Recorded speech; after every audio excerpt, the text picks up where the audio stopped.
I have reason to suspect that my coworker is a rodent. A rat, to be precise. This isn't some wordplay about how he's a snitch or any sort of whistleblower. I mean naked pink tail, coarse white fur, and cherry red eyes.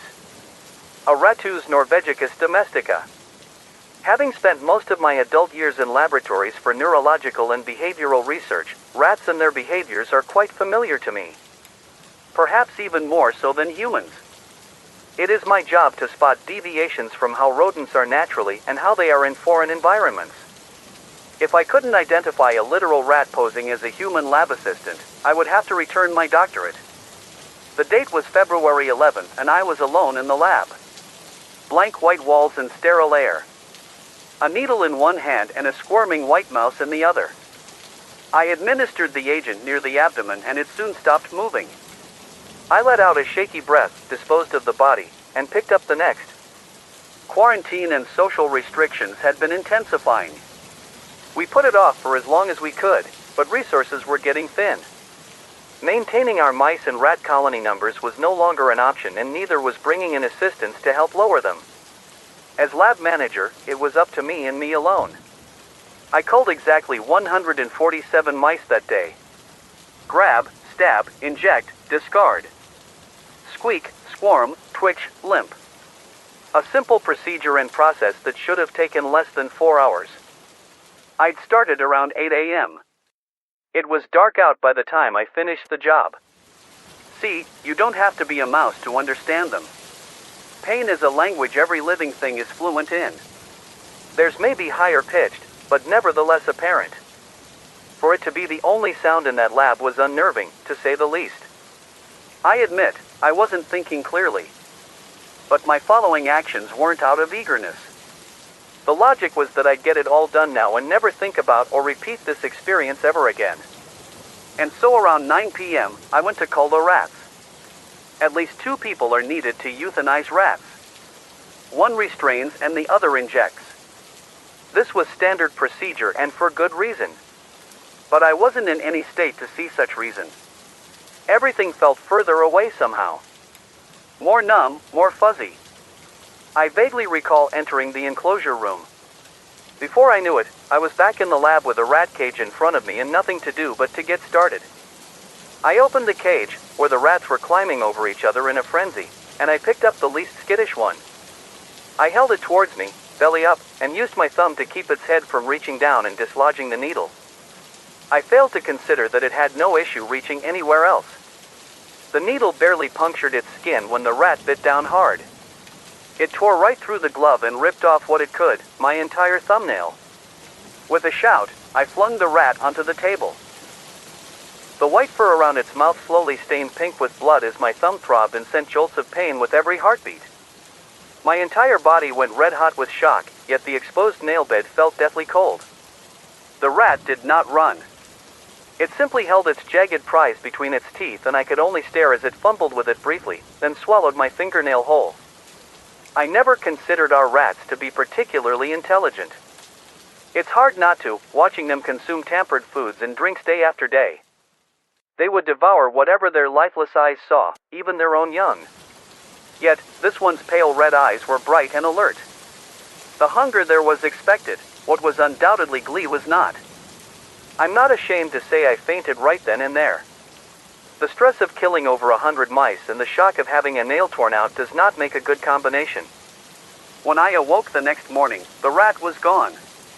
A man was beside me, instead. He introduced himself as CO, my new lab assistant, assigned to help manage the workload. With a blue-gloved hand, he helped me to my feet and asked if I was all right. I was not. My head was still spinning. Beneath our fluorescent lights, his features blurred together. His nose seemed sharper, teeth bigger, and eyes brighter. I could focus better with every blink and slowly his face was revealed. It was quite familiar.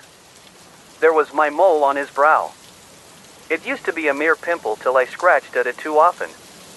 It was my crooked teeth he smiled with. Ones that couldn't be tamed by braces so jutted out ever so slightly. My wonky ears, my curved nose, and my slender eyes. We looked more than related. He looked like me. Exactly like me. The sole difference was our gender. I didn't say anything, at least nothing to tip him off. I greeted him, gave him a tour of the place, and briefed him on his tasks. But by then I had known.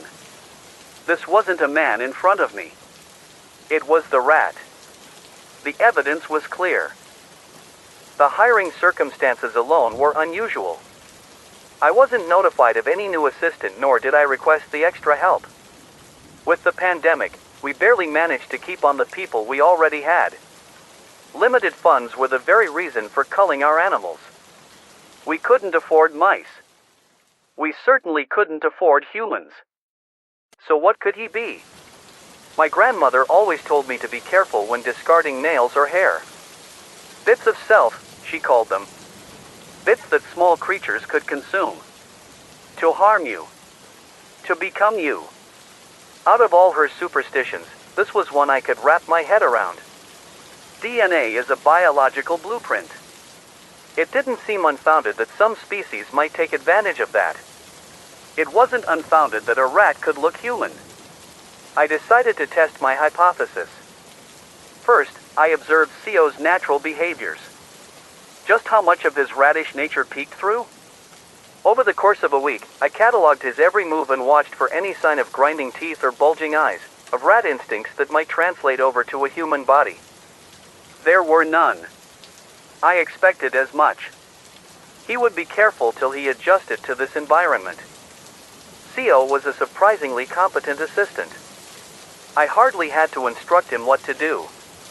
My theory is that when replicating my physical attributes, some of my professional knowledge was replicated as well.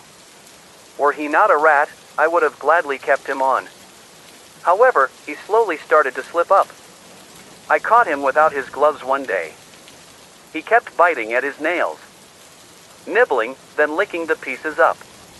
Consuming. The jagged edges of his nails put me in mind of a bread knife. Perhaps he needed to ingest human keratin to maintain his form? It was his empathy for his own species that finally gave him away. I purposefully didn't assign him any rodent euthanizations till he fully relaxed. I sprung it on him, one afternoon. He wouldn't have any time to prepare and mask his reactions. I brought out a cage full of rats and then instructed him to hold each of them down. I was impressed. For the first 5 rats, Co didn't blink an eye.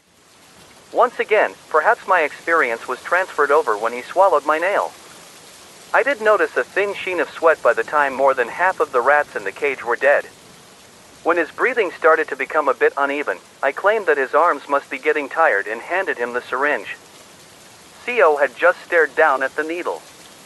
When I grabbed the rat into position and gave him a pointed look, he met my gaze. His eyes were bright and alert. This time, to my amusement, there was no glee. Quick as only rodents can be, he injected the rat, confirmed its death, and left the room. When I heard the high snaps of nibbling nails out in the hallway, I knew my hypothesis to be true. Before I could properly start the project, I needed to be sure of my sanity. It was a logical necessity. What sane person would think that their assistant is a literal rat? The days I spent in the lab were long and lonely. The day Co appeared was particularly taxing. My recent collapse could have caused complications as well. I needed a second opinion. Logically, I went to the hospital. Grandmother sat up when I came in. The second round of chemo took all of her hair, but it only made her look wiser. I told her what happened and of my suspicions. She said I was right to be wary and told me stories. Of how long ago, they would keep paintings of cats to ward off the creatures cloaked as humans. How they would flee when faced with a natural predator. It was the perfect solution. We kept a huge cat right in the lab. Co was easy to handle. He was far too trusting, just like any other lab rat. It was a simple matter of coating the inside of gloves, spiking sanitizer, and the like. I had him knocked out and restrained by lunch. All was in the name of scientific inquiry. The tests were no different from what we had been doing prior. He was still a rat and I was still experimenting. The breakthrough humanity would achieve if we could replicate this ability was unimaginable. Admittedly, a cure for cancer was at the forefront of my mind. But what was a life in the face of shifting paradigms? Even grandmother would have to wait. A month or so of experiments showed me incredible results. Theo's metamorphosis proved to be internal as well. His digestive system was exactly like that of a man's, and so were his behaviors. Truly, he seemed to be human inside and out. He begged like one, too. That was more difficult to ignore, but the sedatives soon took care of it. A couple more months and I would have had results. But so rarely can we get results with just one specimen. The day he died, I remember laughing. Though its white color was the same, I thought we changed the lab's flooring. Where there used to be sleek tiles, there now was matted carpet. Only the dots and lines of pink limbs scattered throughout gave the illusion away. Hundreds of rat carcasses covered every inch of the laboratory floor. Necks broken, they were killed by being flung to the floor. Theo had taken out his madness on his fellows. Most of them didn't even have the chance to close their eyes. The pupil's shocking red hue remained, even coated with the gloss of death. Upon realizing this, I should have been horrified. Yet it all looked so picturesque, like poppies bloomed in a winter's field. A quick prod of the nearest rat proved that they'd been dead for at least a fortnight. Their fluids had seeped out and practically welded them to the floor. There was no way to get to the other side without treading on them. It didn't matter, in the end. They had hardened enough not to burst. Dried sinew and bone cracked beneath my feet as I walked across the room, across them. The snaps rang around the empty lab, each one slightly different. The extremities came off neatly, making nearly no sound at all. Their ribs were the loudest. Coarse bristles of fur sprouted from the ground like vicious weeds, grazing at my ankles as I tread through. A slight itch was the only protest the dead rats made. He was not in the CAT scan, or I had bound him. Surely, he didn't claw his way free. Nails were required for that, and I had eaten all of his. Fingers and toes.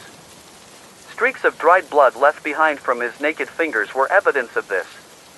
Examining the bonds revealed that I should have extracted the teeth as well. The straps were bit through, bit by bit. But I was not concerned about Theo. He had escaped before and was never a threat. My next course of action was to check on the rat colony.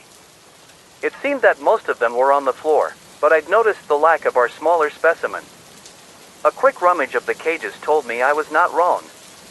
The pinkies, meticulously bred to suit our exact studies, were missing entirely. He had taken them. Or perhaps he'd eaten them. I would not be surprised if it was the latter. I left him in a stressful situation, and brutality is a rat's base nature, no matter that he looked human. The remaining lab blocks and pellets that I had fed him lay haphazardly on the floor, smashed and crushed beneath his feet. That was his mistake. I could easily follow the crumbs to his hiding place. He was tucked away into the corner of the lab, cradling the squirming pinkies to his chest. Hissing and spitting. His trembling gave away his weakness. His pale milky eyes darted frantically but told him nothing. I've worked with rodents for years and years. I knew a lost cause when I saw one. This specimen had reached its limit. This part never got any easier, despite doing it more than 100 times. I picked up a syringe and grabbed his throat tightly. I would not be bitten again. I administered the agent near the abdomen and he soon stopped moving. With a shaky breath, I disposed of the body. It was time to pick up the next.